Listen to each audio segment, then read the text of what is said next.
Selamat malam saudara, saya Friska Clarissa. Malam ini menggantikan Rosiana Silalahi yang berhalangan hadir. Dan sudah bersama saya, Guru Besar Antropologi Hukum Fakultas Hukum Universitas Indonesia, Profesor Sulistiowati Rianto. Selamat malam Prof. Sulis. Selamat malam Mbak Friska. Terima kasih sudah hadir. Terima kasih sudah diundang. Dengan senang hati. Dan judul kita malam hari ini, Prof. Sulis, adalah Etika dalam Ajang Pilpres. Tapi sebelum masuk ke sana, saya tertarik untuk membahas tulisannya Prof. Sulis di Harian Kompas 23 Januari 2024 yang berjudul Pemilu dan Jalan Kebudayaan bagi Indonesia. Nah, apa yang melatar belakangi Prof. Sulis menulis ini dan apa pula hubungannya antara pemilu dengan jalan kebudayaan tadi? Terima kasih. Jadi kan tulisan itu lahir dari keresahan karena melihat bahwa negeri kita yang begitu beragam, tetapi selama itu dipuji dunia sebagai negara hukum, negara demokrasi Islam terbesar yang mampu merawat keragaman itu. Namun perlahan-lahan dan menjelang pemilu itu kita melihat tiba-tiba negara hukum itu berubah menjadi negara kekuasaan. Karena berbagai peristiwa-peristiwa, banyak peristiwanya, tetapi saya boleh mengabstraksikan sebagai politisasi yudisial, bukan hanya putusan Mahkamah Konstitusi, tetapi banyak sekali produk-produk legislasi maupun kebijakan yang mengarah kepada tindakan-tindakan untuk melegalisasi berbagai macam bentuk kecurangan. Kemudian kita melihat bagaimana putusan MK yang dinyatakan cacat berat secara etika tetapi tidak bisa digugurkan karena di lain pihak putusan itu bersifat final dan binding.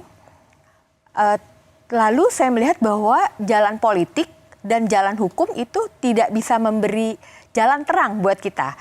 Jadi saya berpikir harus ada jalan alternatif yaitu jalan kebudayaan dan itu bukan sesuatu yang baru karena sebenarnya mengingat apa yang disampaikan oleh Profesor Harsha Bhattiar, NKRI itu bukan satu-satunya nation, tetapi di dalam NKRI ada banyak nation-nation kecil, tua, berbasiskan kesukubangsaan dan itulah masyarakat adat dan masing-masing masyarakat adat itu memiliki cara berpikirnya sendiri, cara berhukumnya sendiri, dan disitulah demokrasi bisa kita temukan. Gitu. Jadi ada jalan tengah antara kebuntuan, jalan politik, dan hukum. Nah, bicara soal tadi juga menarik kalau kita bedah lebih dalam lagi menyebut ada politisasi yudisial. Ini terkait dengan salah satu bagian tulisan Prof. Sulis yang tadi sudah disinggung. Kita lihat bersama-sama, kita akan baca. Ini dia. Indonesia selama ini dipuji dunia sebagai negara hukum dan negara demokrasi Islam terbesar yang mampu merawat keragaman. Namun dalam waktu singkat menjelang pemilihan umum 2024, negara ini berubah menjadi negara kekuasaan. Nah, pernyataan ini Prof. Sulis, tulisan ini ditujukan kepada siapa dan untuk apa? Kepada publik, untuk mengingatkan publik bahwa kita ternyata sekarang berubah menjadi negara kekuasaan karena segala macam bentuk-bentuk kecurangan itu kita lihat dilakukan justru oleh penyelenggara negara gitu hari ini. Berbeda dengan pemilu-pemilu sebelumnya. Dalam hal ini penguasa, presiden, pemerintah? Ya, penguasa dengan segala strukturnya dan bisa mengerahkan segala sumber daya manusia dan dana yang sangat besar. Dan itu tentu saja merugikan bagi paslon-paslon yang lain gitu ya. Dan saya kira semua orang melihat dengan jelas, juga orang-orang di luar negeri melihat dengan jelas apa yang terjadi di negeri kita gitu. Apakah bisa disimpulkan bahwa arah ini, kritik ini ditujukan karena ada upaya untuk memenangkan pemilu lewat pengerahan aparat negara? Iya, sudah pasti. Iya. Sudah pasti. Karena itu saya ingin mengingatkan bahwa ada jalan lain yang bertumpu pada kedaulatan rakyat. Rakyat itu siapa? Mereka bisa dipetakan di dalam kelompok-kelompok masyarakat yang begitu beragam. Yang tadi saya sampaikan adalah masyarakat adat yang sudah ada jauh sebelum Indonesia merdeka. Mereka punya kebudayaannya sendiri, termasuk sistem demokrasinya sendiri. Mereka tahu mana yang pantas dan tidak, mana yang patut dan tidak di dalam kehidupan bersama. Meskipun hal ini sudah dibantah berkali-kali oleh penguasa, tidak ada pengerahan aparat untuk memenangkan pemilu, bagaimana rakyat bisa percaya? Itu yang saya katakan sebagai kekerasan budaya. Jadi hari ini kekerasan itu tidak perlu dengan fisik, dengan penyerangan, dengan yang berdarah-darah, tetapi dilakukan dengan menyerang kesadaran. Ya, menyerang kesadaran itu artinya mengikis nilai-nilai, ide-ide yang baik dan mengatakan bahwa itu yang tepat. Sebenarnya juga sedang menyebarkan kesadaran palsu.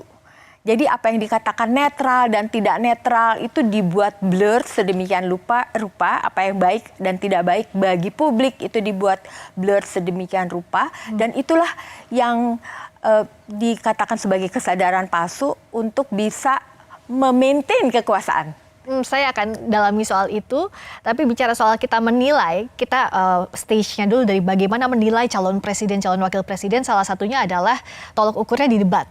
Ya. Prof. Sulis ada di sana sebagai panelis di debat keempat, sebagai yang ada di sana melihat langsung situasi saat debat, apa catatan utama dari Prof? Debat itu seperti tidak mencerminkan stature-nya yang tinggi, karena debat itu dilakukan untuk mendapatkan simpati publik agar bisa mendapatkan jabatan yang paling tinggi di Republik ini, ya. Tetapi itu kurang bisa tercermin. Kenapa, Prof? Karena saya boleh cerita tentang apa yang terjadi di dalam grup panelis. Kami itu mendapatkan tugas untuk tema-tema yang sangat berat. Pembangunan berkelanjutan, lingkungan hidup, masyarakat adat, dan banyak sekali, ya. Dan kami itu berusaha agar bisa menghasilkan pertanyaan-pertanyaan yang berkualitas, dalam arti ada statement yang dikuatkan oleh data, gitu ya. Ada statement, ada data, baru ada pertanyaan. Jadi kami berharap pertanyaan itu dijawab demikian juga gitu. Ada statement konseptualnya, lalu ada datanya, kemudian jawabannya apa gitu. Nah, itu kurang terjadi. Oke, saya menangkap kegelisahannya Prof, atau ya kekecewaan karena substansinya tidak dibahas dalam debat. Dan juga bicara soal debat ini, ada kata etika yang mendadak jadi sorotan utama usai debat Cawapres hari Minggu lalu, hingga publik sibuk memperdebatkan siapa yang paling tak beretika.